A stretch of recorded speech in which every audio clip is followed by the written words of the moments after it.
Have you ever tried to run and stopped after 2 minutes, breathless, with your legs locking up? Have you ever thought, this just isn't for me? Yeah, I thought that too. But what if I told you that running 5 kilometers without stopping isn't just for athletes, that even starting from absolute zero you can do it? Today, I'm going to show you how. And the last tip, it's the one that changed everything for me. I'm not a coach, not a marathoner. I'm just someone who once couldn't even make it around the block, but one day, I decided to change. And little by little, through trial and error, I got there. 5 kilometers. Without stopping. If you think you'll never make it, get ready. Today, I'm going to tell you everything I did, what worked, what held me back, and what finally unlocked me. Shall we? Before we go on, comment below which city or country you're watching from, and we'll reply. The beginning is more mental than physical. When I decided I wanted to run 5 kilometers without stopping, I thought the problem was my body. But I quickly discovered, what was really holding me back was my mind. I used to tell myself, you weren't made for this, you're too slow, you're going to embarrass yourself. You know what happened on my first attempts? I barely lasted 2 minutes running. My breathing got out of control. My legs felt like lead. And of course, the embarrassment of stopping in the middle of the street made me want to give up everything. But here's the first thing that changed the game. Understanding that running isn't about speed, it's about consistency. In the beginning, we think we need to run fast. Wrong. You need to run slow enough to handle the time your body is still learning to endure. The first adjustment I made was this. I drastically slowed down. I thought to myself, if I run slower, then a fast walk. But without stopping, that's already a win. And it was. The next week, for the first time, I ran 6 minutes straight. Then 9, then 12, and so it went. But there's more. I stopped comparing myself. Before, I watched videos of people flying through 5 kilometers. Today, I understand. My biggest opponent is myself from yesterday. And beating him is more than enough. Now think with me. What really stops you from running isn't your legs. It's what you tell yourself when they start to burn. Do you believe that? Comment below, what holds you back the most when you try to run? Your answer might help other people on the same journey. And there's more. Do you know what my mistake was for a long time? Trying to run 5 kilometers right away? That broke me physically and mentally. Until I discovered the method that unlocked everything. Progressive interval training. It's simple. 1 minute running very slowly. 2 minutes walking. Repeat that 5 times. That's your first workout. The next week, increase to 90 seconds running, 90 seconds walking. Your body learns, your mind to, and before you know it, you're running 10 minutes straight, 20, 30. And without realizing it, you'll feel something that seemed impossible at first. You'll start to enjoy running. But hold on, that was just the first part. Now comes something almost no one talks about, and it made all the difference. In my journey, how to adapt your eating and sleep even with a busy schedule, and why that directly affects your stamina, shall we? What you do outside the run changes everything inside it. One thing that took me way too long to understand. Running doesn't start when you tie your shoes. Running starts the night before. At your breakfast table, in the way you deal with your daily routine. At first, I thought I just needed to go out and run, but you know what happened? There were days when my body simply wouldn't go. Even with motivation, it felt like my energy had vanished. And then I realized, it wasn't just a lack of physical conditioning, it was my lifestyle sabotaging me. Let's break it down. 1. Sleep. The invisible fuel. It may sound simple, but sleeping well is almost a superpower. On the days I slept poorly, my running performance dropped by half. You know that feeling of dragging your body around? That was it. And you don't need to sleep 10 hours, but 7 to 8 hours of good sleep, with a more or less fixed schedule, changes everything. You wake up lighter, your body responds better, and your mind becomes more resistant to the urge to give up. 2. Nutrition, food, as an ally, not a saboteur. I didn't radically change my diet. I didn't become the tapioca fitness guy, But I did remove a few things that were holding me back, like eating too heavily before a run. I found out that the ideal for me was to eat something light. About 1 hour before, a banana, a slice of whole grain bread with egg, nothing fancy, but enough to fuel me without weighing me down. And after running, something with protein and liquid, because yes, hydration is half the workout. On the days I ran dehydrated, I felt cramps and headaches. After I learned to hydrate throughout the day, that pretty much disappeared.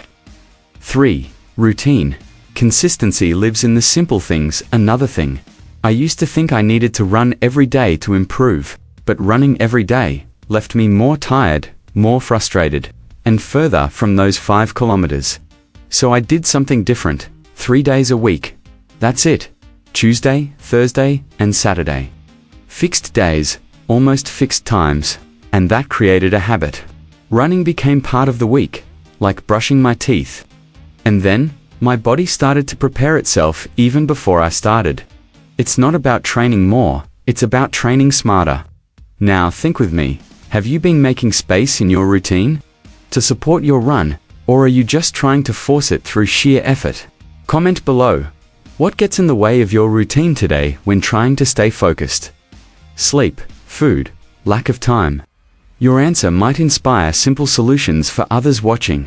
Because look, when you start aligning what's outside the run, what happens inside the run becomes a whole different story. And now comes the most transformative part of this journey. How the fear of failure held me back for weeks, and how I overcame it with one simple mental trick anyone can use. Let's get into it. The day I almost gave up, and what made me keep going, there was a morning when everything seemed right. Mild sun, good temperature, rested body. The plan said, today is the day to try 20 minutes running non-stop. I got ready, took a deep breath and went. The first 5 minutes, fine. But then came that voice. The same as always, you won't make it. It hurts, stop. What's the point? You're not even a real runner. That voice lives inside many people. Maybe it lives inside you too. I almost stopped, again, and there, in the middle of the empty street, I got angry. Not at my muscles, not at the pain, but at my mind, because I realized it was my mind holding me back. It was my mind making me stop at the same point every time. And then I did something simple. But it changed everything. The mental trick that saved me. Break it down to conquer instead of thinking, 15 minutes left. I thought, just run to the next light pole. Got to the pole? Okay. Just one more block. And I kept going. Breaking the run into small pieces, so small fear didn't have space to grow. Without realizing, I finished the 20 minutes. Without stopping for the first time, and I cried, right there, alone in the street. Because, in that moment, I beat the hardest part of running, self-sabotage. The fear of not being able is what slows down most beginners. And you know what feeds that fear? Comparison. We see videos of people running effortlessly, wearing expensive headphones, $200 shoes, apps with pretty graphs, and then we think we'll only make it if we become like them. But let me tell you something I learned through sweat. You only need to run like you, today. You don't need to run like someone in their 20s. You don't need to run like someone who's been doing this for 5 years. You just need to run like you, now, in your own way. Because that's how it starts. And only those who start get there. What saved me from quitting was understanding that running isn't a straight line. Some days you fly, some days it feels like you're starting from zero, and that's okay. Progress is silent, but steady, and you'll see. One day, without even realizing, you'll complete the 5 kilometers. You'll cross that invisible portal. And when you notice, you'll say, it was hard, but I did it. Now think with me. What's the voice that speaks loudest inside you when you think about running? Is it the voice of doubt, of fear, or of self-sabotage, disguised as logic? Comment below. What mentally blocks you the most when trying to run? Maybe just writing it down will help silence that voice, because when we recognize fear, it loses power. And now, to wrap this up, here comes the most important part. The lesson this journey taught me and the invitation to your next run. Shall we close this together? You know what I learned after all this? Running 5 kilometers without stopping isn't about performance. It's about commitment to yourself. It has nothing to do with the time on your watch. It's about the time you decide to invest in yourself. You don't need to go back in time. You don't need a 20-year-old body. You don't need a perfect training plan. You just need to take the first step, then another, and another, even slowly, even tired, even afraid. Because in the end, you'll realize running is just a way to reconnect with who you want to be. So if this spoke to you, leave a comment below. What do you most need to overcome today, your body or your mind? Tell me, I read them all. And if this video helped you in any way, drop a like. Subscribe to the channel, because there's more practical, realistic content on the way, for people just starting out, like I once did. And hey, if you want to keep this journey going with me, click the video here on the screen. You're going to be surprised. I'll see you there. And until your next step.